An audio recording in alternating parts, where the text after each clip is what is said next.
welcome to another episode of The Billy Ho Show. Now, when I went to school, they gave me a pencil, and that's what you wrote with. And when we arrived at Standard 1, on the desk was a little block and had two ink wells, a blue one and a red one. And they also gave you this little device, which is a little nib holder. So you just pull that out and you bought some nibs and you just slid them back in again, easy peasy, dipped it in the ink and then started to write da-da-da-da-da-da-da, and then it would run out and dip it again and carry on and carry on and carry on. Now, after this came the fountain pen that you sort of had a little lever out the side and you stuck it in the ink and sucked up some ink, and that would last a lot longer than this thing. So with your fountain pen, you'd just go until the thing ran out of ink. But that was back in the day, and this little block with the two ink wells in, for some reason, it seemed to end up in my bag, and so I've had this since Standard 2, give or take. Bit of history that's come with me. But anyway, I just thought I'd show you what we had in Standard 1. Now, our truck tour was due to depart in November, has been postponed to February. February the 5th we leave now, so if you're interested in coming with us, there's my mobile number, or you can email me and I'll send you all the details for that. So it's now from the 5th of February through for 20 days, travelling the country looking at old trucks. Now my guest for this show is Glyn Davies from Smith and Davies. So let's join Glyn and listen to the history of Smith and Davies.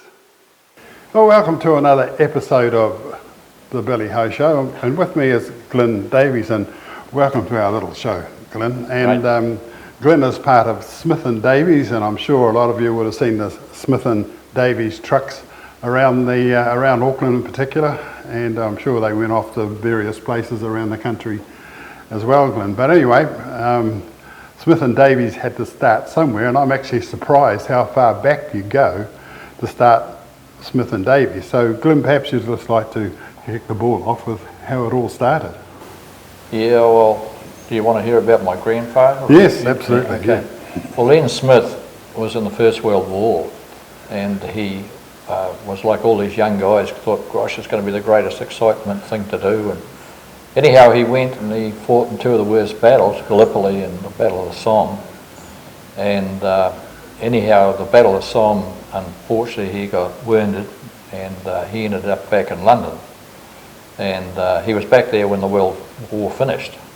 And in the meantime, he met this lady, and her husband was a minister and he had died, and she had two children. So he married her, and they came back to New Zealand. And then Len was offered a farm, and he got it out in the Glorit area, State Highway 16. And anyhow, the farm was going well, and my father, Alan, was working on the farm with him. And the guy that used to cart all the cream from the round area down to the rail, he decided he wanted to retire. He was sick of it. So all the farmers had a big meeting, get together, what are we going to do, get it down there? And anyhow, one of them said, well, Len, why don't you buy young Alan a truck? Because in those days, the trucks were pretty hard case things, Model Ts and whatever. And so he said, yeah, okay. So he bought the truck, and my father drove it. And anyhow, during the winter, the road was that bad they'd have to have a horse out there and tie the horse on the front, and he would help pull the truck through the mud and what have you, and down to the rail and back again, backwards and forwards.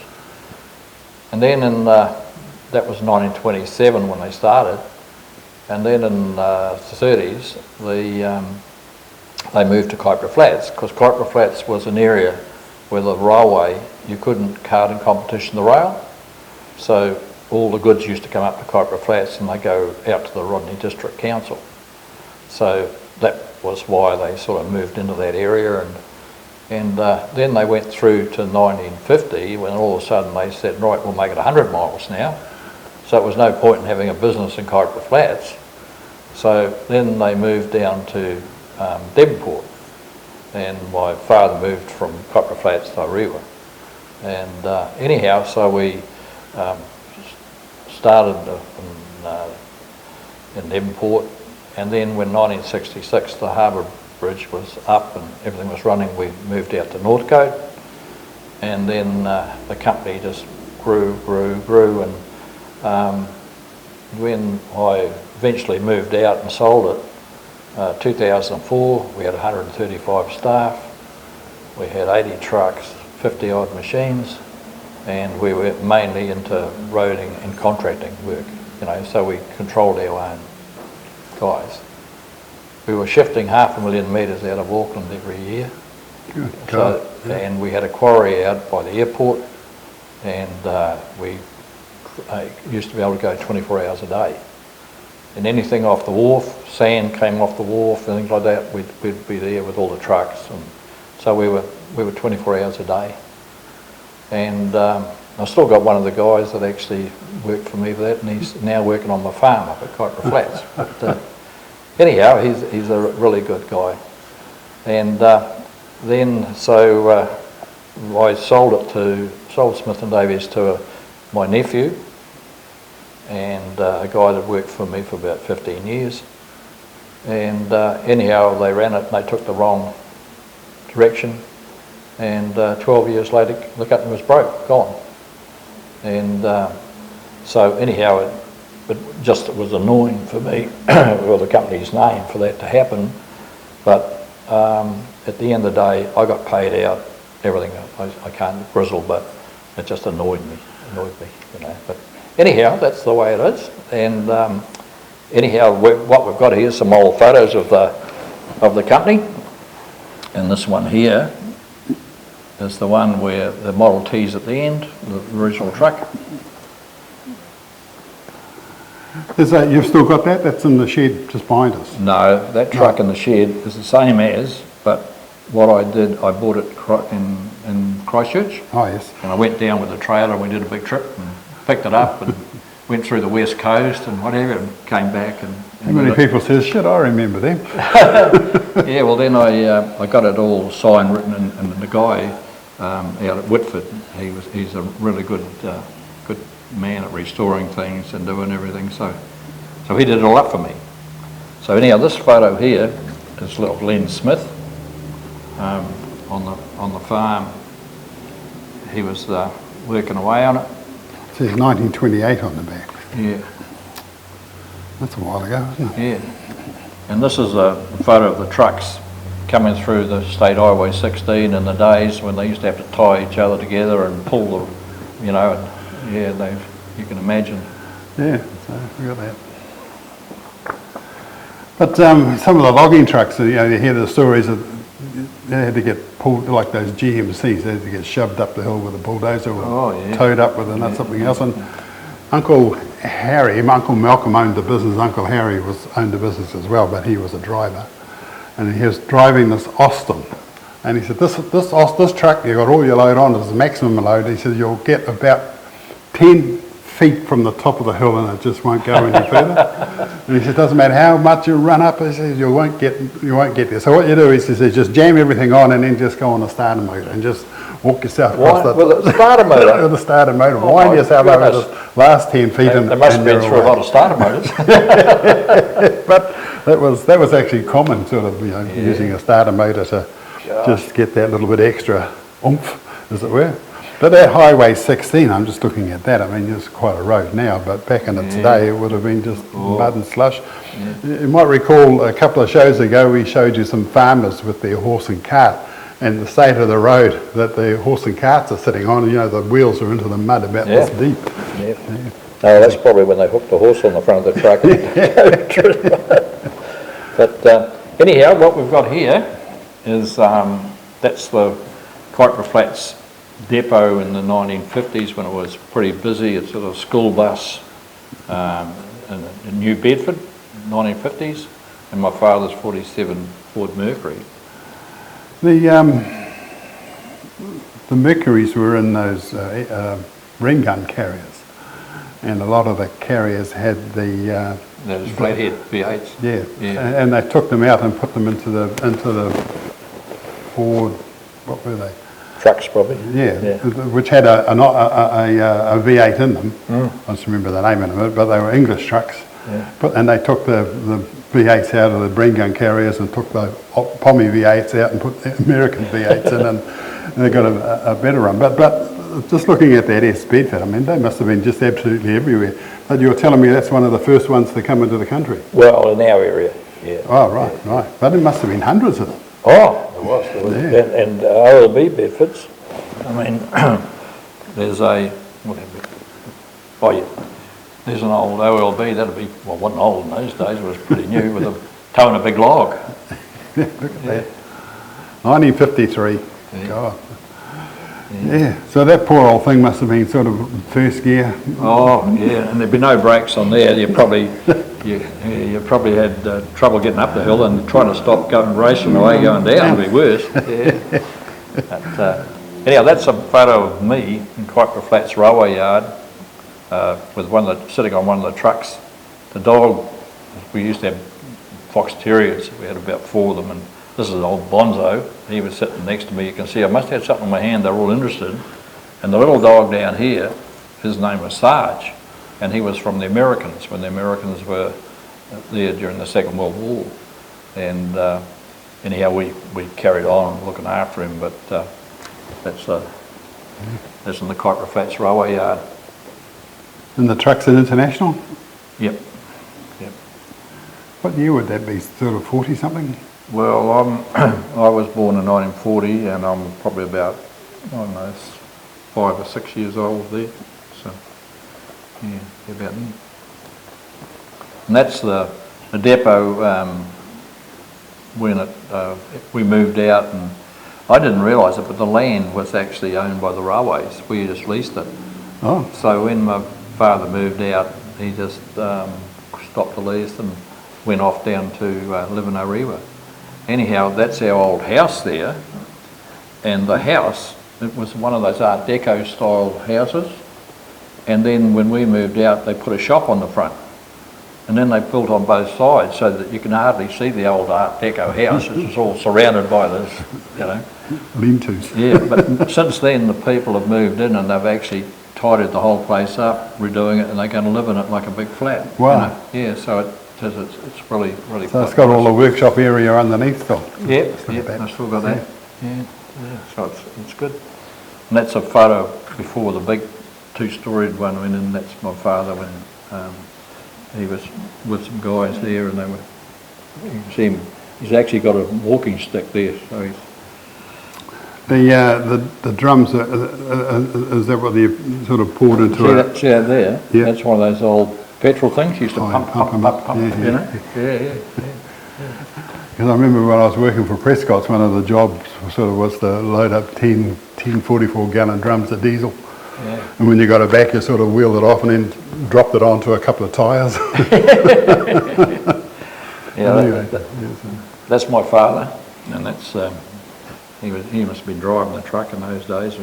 I guess when you think about it, if you started a company, you didn't actually become the office guy until we got to about 9 or 10 trucks. You had to be the office man and do a truck driver too. You were busy. Do it all. Yeah. It's a lovely International. Yeah. 1930 something. Yeah. Yeah. Well, there's a fleet of the International trucks outside the Kuiper depot. Wow. Bill Prescott, all due respect, he was Tairua, and once a week or twice a week I'd go up to Auckland with a Austin Arctic, and when I applied for the job, he's got the phone in one hand and talking to somebody else. It's just being bombarded by information, want this, want that, blah blah blah. And he said to me, "Oh, what do you know about bobby calves?" Just what he said, and I thought, oh, should I better not bullshit my way through this one? So I said nothing. Excellent, he said. The boys will show you on Monday, and you're away. Oh God! Then he sort of booted me out the door, and off we went back to his. This is a photo of the used to have to come across from Devonport to Auckland in the ferry, and there's a load of something I don't know where it is from up north, and it's going across to Auckland. Calvin Shedaway had Shedaway's transport at Puhoi. I think he's still alive, isn't he? No, he died. He just died? Yeah, Oh, not long gosh. ago, what, Yeah. 3 or 4 months ago he died? Right, Yeah, unfortunately he was 83, I think. Yeah. But anyway, he was coming off this ferry with one of his trucks, and for some reason, as he was coming off, there was a wave or something, and the whole ferry went down, and he took his whole front axle out. It's just crunching. Wow. Yeah, well, anyhow, in those days, of course, in Kuiper Flats, my mother and them, she would get us kids, and we would go down to Auckland by rail. Wow. And anyhow, then she'd go to the farmers and spend all day in the farmers buying this, buying that. Us kids used to go up top with a little, there's an area with a whole lot of pedal cars. And used to pedal around, and anyhow, when I had my 70th birthday, I didn't realise, but someone had changed it, and they put Smith and Davies on the front and a Mercedes badge on it. But anyhow, it's just a bit of a... Yeah, well, that's a great 70th birthday present. Yeah. They don't make these caps. You had to wear caps like that when you went to school, did you? That's right. Yeah. And I know when I first got to school, there's a little button, like the a little button on the top, and the bullies would come up to me and take my hat. Oh. And they said, "Do you want this button?" And if I said yes, there you go. Oh, no. And if you said no, lose. Yeah. Milburn Lime, every time. Milburn Lime, available all over the Southland District and beyond. Top grade lime that's been available year after year. Call them on 03 417 8228. The next time you need lime, think Milburn Lime, every time. Well, my 2022 calendar is now available, and it's available at Paper Plus, Wickles, and a whole range of independent bookstores. But if you go looking for it, it's not too hard to find. And if you can't find it, just send me a text or an email, and I'll see if I can get a copy to you. I've only got a few left, but on the back are all these old trucks rusting away, and they're all from the 40s, 50s and 60s, these old girls, but they've all had their time in history, and they've all had their time in New Zealand history, doing whatever it is they did. Also, my wife Linda, and our cameraman, she does a calendar as well, which is all about planting, and she does a little chart inside here that says planting by the moon. I do a fishing calendar, which is fishing by the moon. Linda does this calendar, planting by the moon, and all these different codes, all these different colours, different times to go planting. And if you'd like this, you can just send Linda a text on 021 825960, 021 825960, and she'll get a copy to you as well. But these are also available in Wickles, Paper Plus, and a whole range of independent bookstores. So there you go, 2 calendars, mine and Linda's. Go and get your copy. So anyhow, that's in Helensville. That's when I didn't realise, but Smith and Davies was cutting stock from the railway yard, what have you.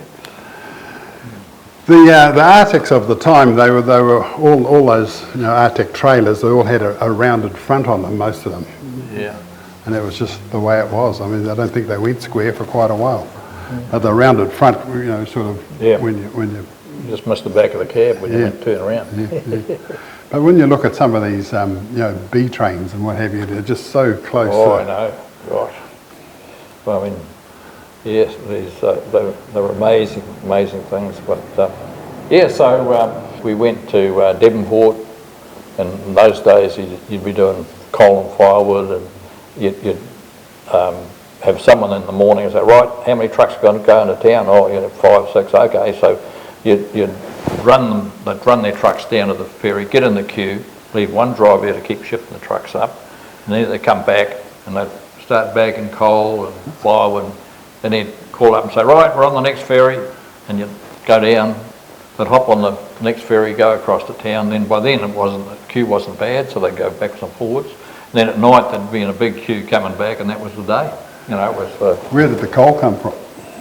It was the coal was. I think it used to come to the Mount Eden Rail, and I think it came up from Huntly.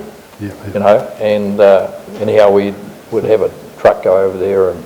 So you'd have to shovel it onto the truck? Yeah, originally, and I can still remember at Cochrane Flats, you'd have a railway truck come in and you'd dig out round behind the door, and then you'd put the door down like that on the truck, and then you'd shovel everything into the truck. And it was I don't know, it must have been about a half-day job, Just loading the truck. Yeah, absolutely. Then we used to go through to Warkworth, and, oh, you know, where they do the cream and all that sort of thing. Oh, yeah. And you'd pull in there, and then you'd have to shovel it into the bin. So, gosh, yeah, full day's shoveling. Yeah. Oh, what did you do today? Oh, I shoveled. Well, I thought you were a truck driver. Well, I am. Yeah, that's part of my job. Yeah. I remember years ago we were carting sand out towards Lee, and anyhow, I was in the depot and we just got one of those Bedfords, you know, and now the phone went and they said, oh, one of your drivers is here, you better talk to him. He said, we were right out loading the sand and we just loaded it up, and the truck went to go off and broke an axle, and the tide's coming in. So my father said, oh, so we had another spare axle.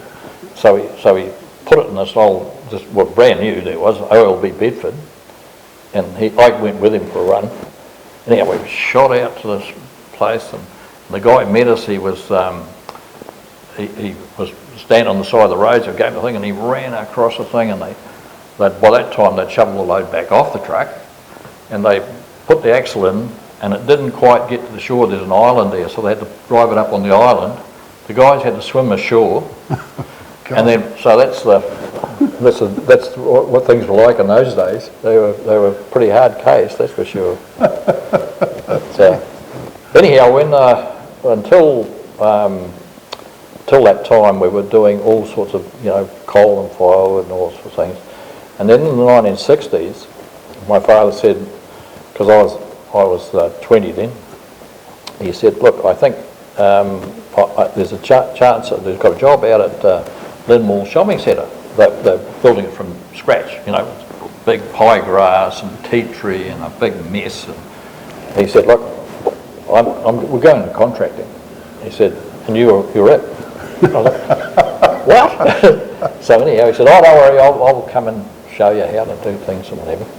So anyhow, first of all we got in and we had a big bulldozer, and we were bulldozing around and doing all the things, and got rid of all the grass off. And that area was right next to Blockhouse Bay, which had a real shortage of topsoil. And this place, the topsoil was half a metre deep, you know, so he stockpiled it up. And then he put a sign up, topsoil for sale. Well, he used to come out each day with a little sack, put all the cash into it, and we were selling all this. So he said, Christ, this contract is a bloody good thing. Yeah, and that worked really well, and the contracting company grew, and the Smith and Davies grew from when we moved into Northcote. There was 9 trucks, and they ended up with 80 trucks, 50 machines, staff 135, and the company was going real well.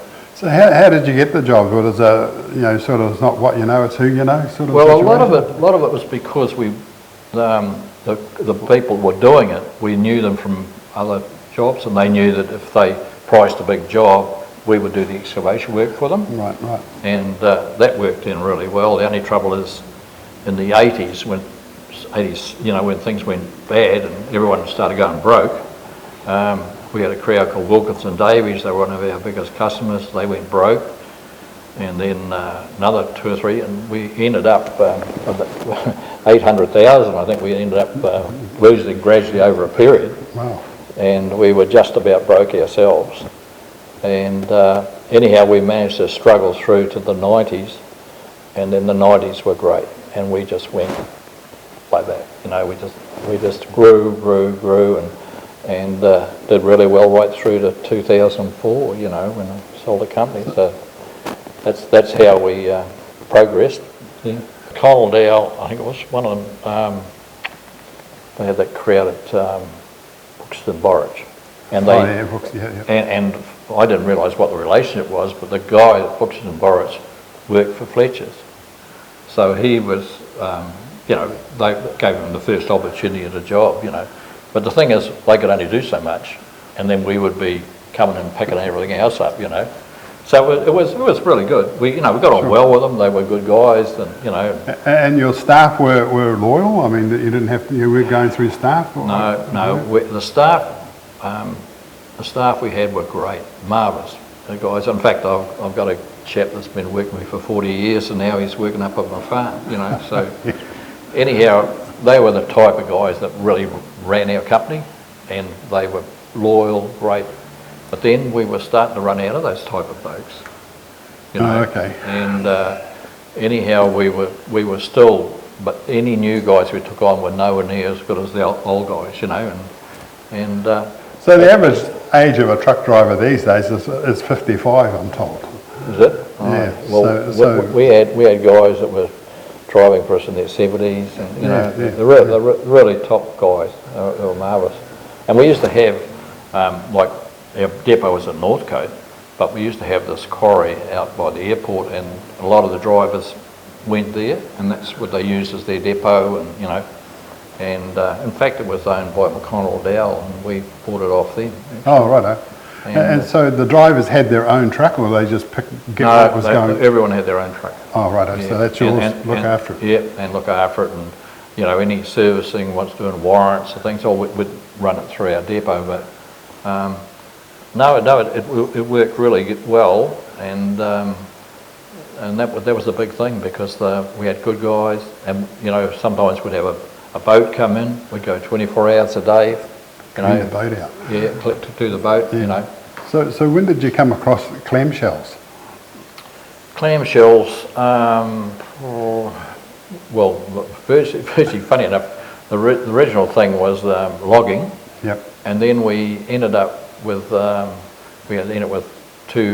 three big barges, and we used to do the excavation work around Auckland, and we used the clamshells for digging that mud.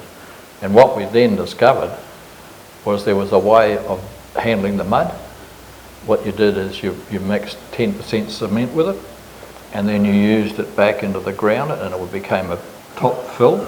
Okay. So you just recircle it. Yeah. And you get the bottom of Auckland, you know, where that area is now, where they're all doing up. Well, we made an island there, and the island's still there. It's all, you know, and even around the waterfront, we would come in and dig area out, and then mix it with mud and make it, and it looks like, you know, natural rock, but it's what we did.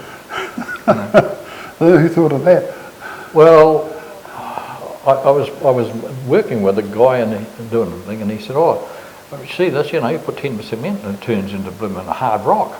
I said, "Christ, is that right?" Well, I know what we can do with that, you know. So, yeah. So you planted a seed and you made it go. Yeah. Oh yeah, we did, and that because we ended up doing 11 marinas in the Auckland area and what have you, and say we had the barges, the diggers, the whole thing. You know, we used to do it. So were the poles in the marinas hammered in? No, well, didn't need them because we just put it in, and we acted like a big floating. Well, not floating, but it was a big solid area, and then put rock walls around it. You know, it was really good. Yeah, so there weren't protests going on while you were doing that? No, not like today. No, not like today. In fact, we did one down in Waiheke Island, and you can imagine that now if you'd gone down there, that'd be... They still are. They're building one there now by where the ferry goes in. Yeah, I know the guy that's doing it, and he's a terrific bloke. We did about 4 or 5 marinas with him in Auckland. He was a guy, Tony Mayer. Wow. That's his name. Yeah, really nice guy. Excellent. Well, Glyn, an absolute wonderful insight into your history. That's great. And I hope you enjoyed that and learned a bit more about Smith and Davies. I certainly found it absolutely fascinating. So good on you, mate. Thanks very much. Yeah, thank you.